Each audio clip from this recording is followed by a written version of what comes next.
Sustainability Yeah, man. conversation is basically dead. No one believes in recycling anymore. Yeah, I always ask that question about like, so something I always bring up is, do people actually care about sustainability? Because every time we come and have this conversation about sustainability and yada yada yada, but then you see that Shein is one of the fastest growing brands in the world. So it's like, do we care about sustainability or do we not? We need to slow down. The Fashion Week calendar needs to change. Burnout is real. We need to look out for the mental health of these designers. Pure waffle. That's No, facts. all of that was It waffle. was waffle. All of that was waffle. That's All of that facts. was That's waffle. facts. It was waffle. Immediately, yeah, everything changed, and it's quite sad because it's almost Damn, I'm not sure. Have you watched Kingdom of Dreams, the documentary Not series? finished. Not finished. Okay, because when you watch it, obviously they talk about McQueen, like Alexander McQueen, and like John Galliano, and like Marc Jacobs, and like the more pressure there was on them as designers, the more you could see them just slowly self-destructing to the point where, like, unfortunately, McQueen like ended himself, and then you have um Mm, like John Galliano doing all the things that he did. You have Marc Jacobs literally going to rehab. Like you could literally see mm, all this like pressure and the workload just being just insurmountable, ending up causing all of them to self-destruct one after the other. And it's just yeah. crazy that we know these things and COVID happened and we had those conversations and like the second COVID ended, everyone's like, yep, we don't care about any of that. The thing is, none of these people are gonna pay these designers bills because designers low key make the most out of anyone in the Yeah. creative thing. However, that's only designers at conglomerates because there are some Mm. journalists that are making more money than some designers out there. So like, True. it's True, kind true, of true. crazy. So yeah, it's like, bro, like, what do you actually care about, and how do you want to change it? Like, unless the creative parties unionize, there's really no necessity in talking about it as if Right. like you actually care. It's like, yeah, like I it was genuinely I it makes me think that people just say things because they want to seem um like they're doing something good for the planet. Like when people say they're mm, really passionate about sustainability, but then you see that Shein is like literally the fastest growing brand. It's just like it's virtue signaling, isn't it? Signaling. bro. Sorry, I got tongue tied. Can't even speak. Yeah, Um, but yeah, it's just that's kind of what it is.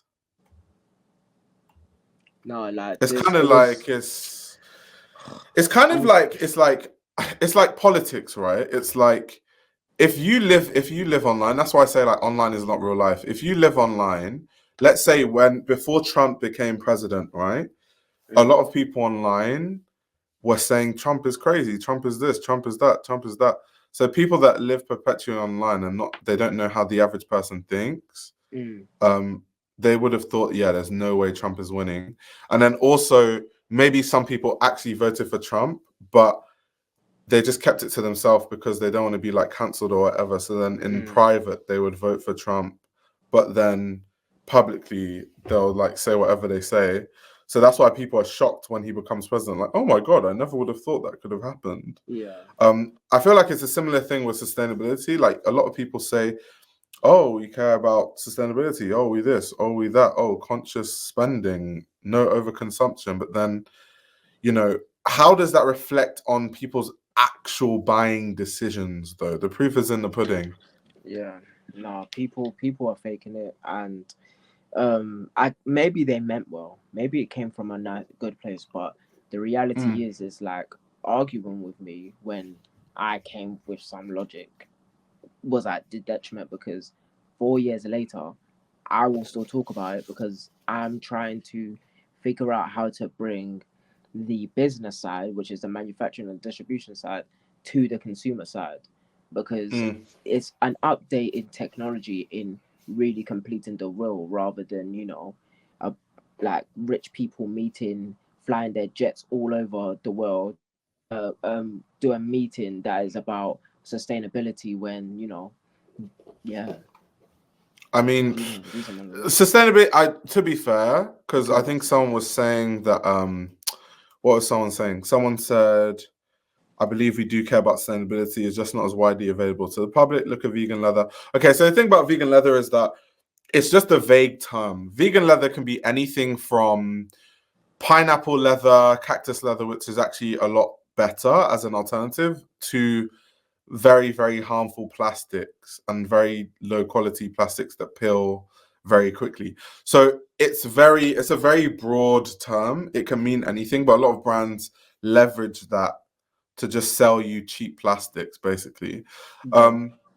But But can what I say really stood something? out to me, do you know what I want to say? What stood out to me in terms of this sustainability conversation is um, at COP28, which is supposed to be the big, climate change conference of the world, the president of it was some guy from Saudi Arabia who's like the president of like one of the biggest oil corporations in Saudi. And it's like, how is the president of a sustainability initiative someone that is one part of one of the most polluting industries in the world? Like, that is the cognitive dissonance that exists when we have these conversations.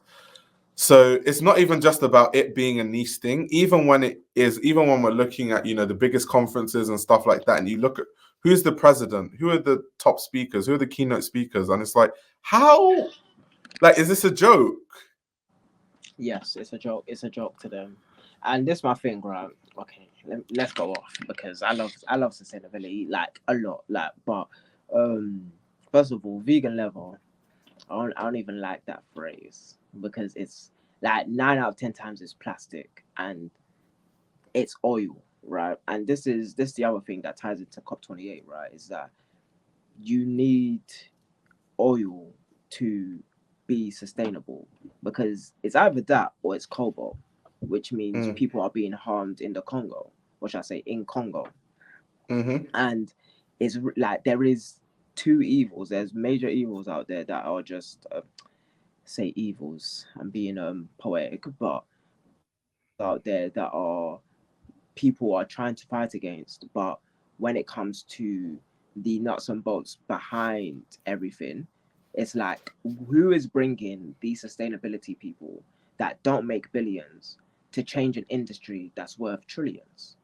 mm, You need like the space race, how yep. that costs billions and billions of dollars.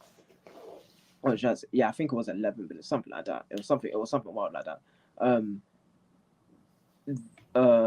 these people you have to pay the most like just remarkable minds on the planet to figure certain problems out. hmm Like that's why the X prize exists and certain prizes of that caliber is because to be able to be sustainable, you need the best minds, and the best minds demand a high ticket price, and that is very difficult. And it's not about in the real like in the real phase of it all, it's never gonna be about influence. It's gonna be about the people who have dedicated years, decades to thinking about how do I change this one energy source or how do I change this one system so that I can help complete the revolution of sustainability. Like technically, what you're gonna have to do is change the manufacturing process because even though mm, cotton is a plant, it still takes up a lot of water. So hmm to refine cotton, it takes up a lot of water, a lot of chemicals, a lot of dyes, and all of these other things. Yes, it's like it's a very expensive conversation to have. It's worth Oh yeah, doing. super expensive because you need to put money into like research teams and people that are gonna. And the problem with like just science in general is science only develops if people want it to, because you need money for it to develop, which means that funding needs to go to developing certain things. So it comes down to what are the priorities of people with money. That's just basically what it always comes down to. So it's like if we want to cure, let's say, cancer or something, what if people cared more about curing cancer, then more people would just like put money into funding for cancer research, right? So it's just the same thing. It's like if we want to solve the sustainability problem, we need to put money into having research teams and scientists find the best, most efficient alternatives. But because this conversation is still kind of new, we haven't really had, or I say we, like I'm part of the research team, but there hasn't really been the funding needed to really change things in a big way. Just as someone that's like tried in this conversation, right? Is one nugget is like, who are you fighting against? Like, whose demise will it be if the sustainability people succeed, right?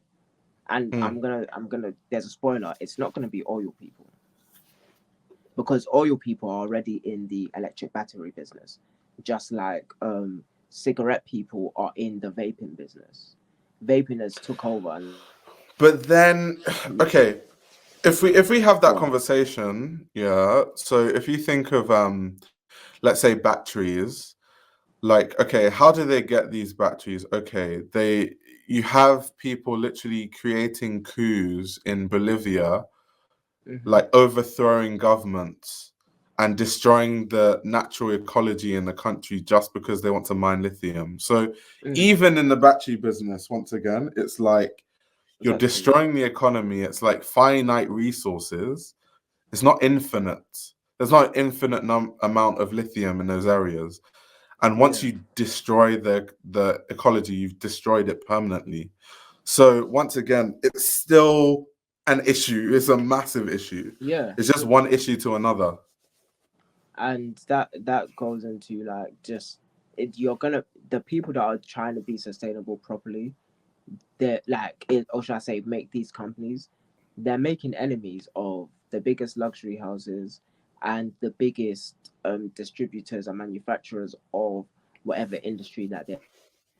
So if you want to change the manufacturing process for cotton, you're going to need the cotton king to come and back you, so that as soon as you finish making your machine, that he benefits first or she benefits first, so that they don't come and destroy your business for another 50 years. Like we saw it with the electric car business.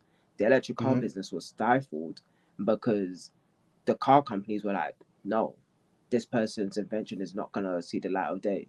And it took how many years until Elon Musk was eventually able to because they blocked it. Yeah. And that's the problem with, once again, the sustainability conversation, because if you fix these things, there are certain industries that are going to go bust. And those industries, some of which are worth billions, they're not just going to sit down and be like, like, destroy our industry. They're going to fight for the industry, right? So, and that's the issue with the sustainability problem. That's also why I don't engage with it as much as I used to, because I realize it's kind of like a back and forth thing. It's like, okay, these people want to solve the problem, but then these people will block it because they have loads of money, and they have loads of money to lose if like things do become more sustainable. So then it's this constant back and forth without any solutions. So yeah, that's kind of where we always end up. So no, that's really like, and it's one of those things where it's like it's sad, but at the same time, I understand it. But to be honest, me understanding it doesn't really help much. It just alleviates my stress because like I'm not trying to change the world's problems anymore based upon having the right conversation. Like I live the way that I try to live in the best way possible, but in terms of everybody doing that, it's still going to be hard, because like I'm one of few people that can spend £100 on a hoodie. I'm one of few people that get sent sustainable clothes. Like there's things that are gifted to, and you know what I'm saying. So it's like I can't be thinking like the everyday person that kind of has to shop at Primark, because then if they're shopping at buying one pair of socks at a time for £5 a pop, then now they're spend £50 on sock just for 5 days. Like it's like one of those things, or for 10 days. It's like one of those things where it's like, no, you can't be talking to people like that.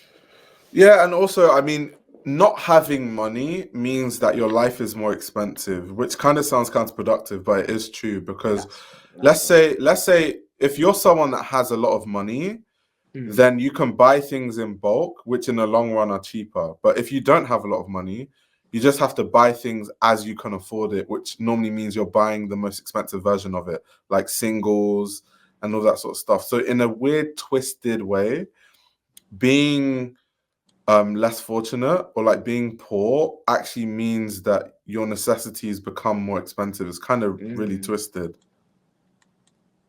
Exactly. So it's like it's not a what can you do or woe is me. It's just kind of one of those things where there is more in the economics of it than people think, and it's not just on the side of manufacturing. It's on the side of how consumers behave, right? So yeah, but no, that's it.